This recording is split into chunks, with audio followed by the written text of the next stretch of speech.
Ever wonder why some people have an easy time selling their house and other people, it seems like they couldn't sell their house if they were trying to give it away? Here are 5 things you don't want to do when you get ready to list your home.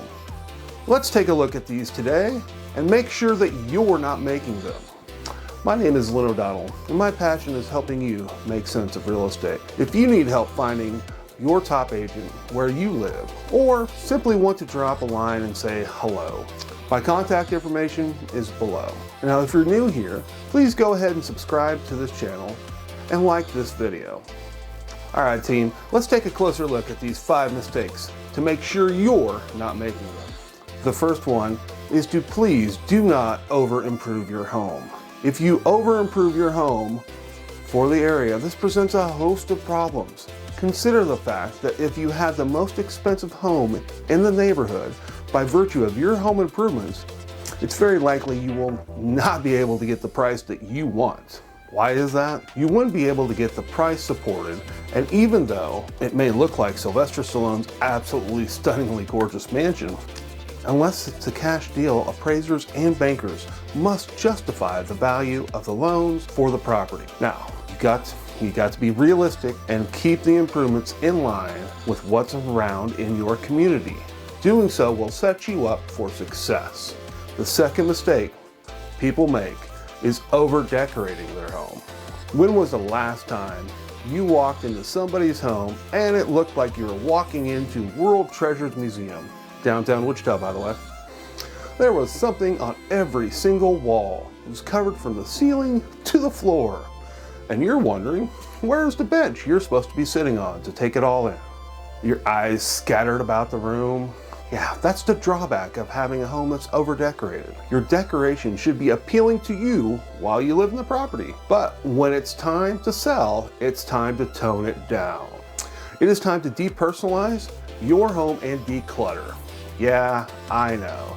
You're probably thinking, okay, yeah, Lynn, we got it. Depersonalize and declutter. Got it.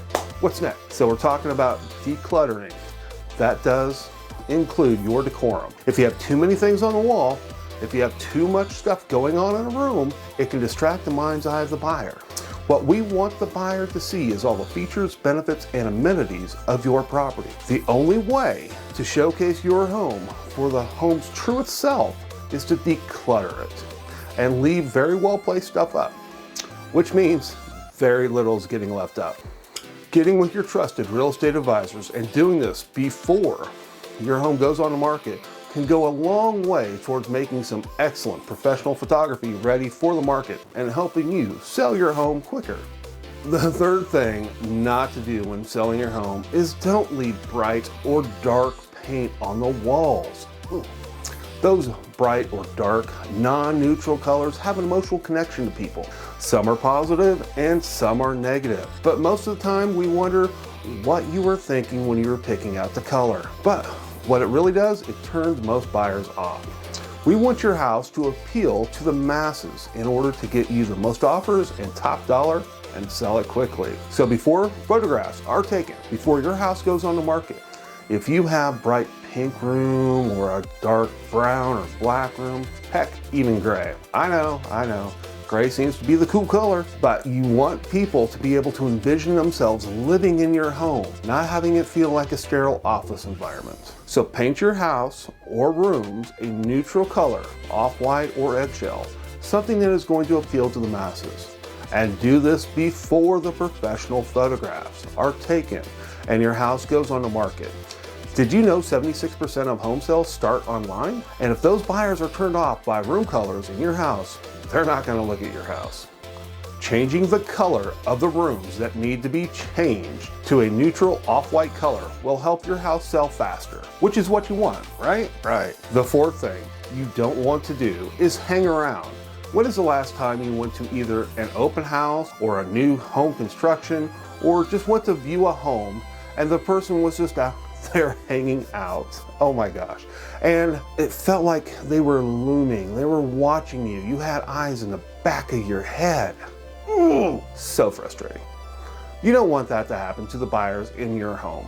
Give them some space. Give them some freedom. Let them roam around and take their time looking at your home. While working with both buyers and sellers, I've made some really interesting observations. The longer the buyer is in the home, the more likely they will make an offer. And isn't that what you want? Of course it is. That is why you're putting your home on the market, right? To sell? Yeah. So when it comes time for showings, what you want to do is you want to actually leave the house, leave the premises. Even if it's just getting in the car and getting Fido or whatever you need in the car and going around the corner and hanging out in the car. Even if you're watching the property, just as long as they don't know you're watching the property. I mean, it would be kind of a showstopper if they knew that you were just sitting out, chilling in a car, watching them. And they might feel pressure, they might feel rushed. Now the idea here is to give them the opportunity to speak freely. Do you really ever speak freely around other people when you're looking at a potential house to purchase? Consider how you would feel and make that environment peaceful. Make that environment comfortable to your prospective buyers and give them as much time as they need. And please, just don't hang around. The fifth thing not to do is to take things personally. I know, it could be so much easier said than done, but here's the thing. People all have different perspectives. People all have different ways of looking at things. Think about whenever you go over to a friend's house. You might be like, you know, I really like the way Sally did this. You know, I really like the way Bob did that. And then you might have that friend who goes, oh my gosh, that looks awful, right? Well, of course, because everyone has a different opinion. Everybody has a different perspective. It's important to know and to take everything with a grain of salt when you sell your home. It might be beautiful to you. It might make another person cringe. What might make another person cringe might make another person smile. So let's take it all with a grain of salt. Now, at the same time, if we do notice common feedback coming from a wide variety of buyers, the house doesn't smell right, the house doesn't look right, the house this, the house that, the house smells damp, your trusted real estate advisor will want to have those conversations with you and be completely honest with you, completely objective with you, and coach you on how to sell your home. Then make sure we get it done right. Don't take it personally, just fix it, because just fixing it is going to do what? Sell your house. And that's what you want, right? Of course it is. So let's make sure that we get those things done right and don't take anything personal when you sell your home. So now that we've gone over the 5 things not to do and the don'ts of selling a home, take a look at what they won't tell you about Wichita, Kansas and the top pros and cons of living in Wichita, Kansas. Feel free to reach out to me with anything real estate or community related question. I look forward to chatting with you. My contact information is below. And just remember, when you do what you love, people love what you do. God bless. Oh yeah!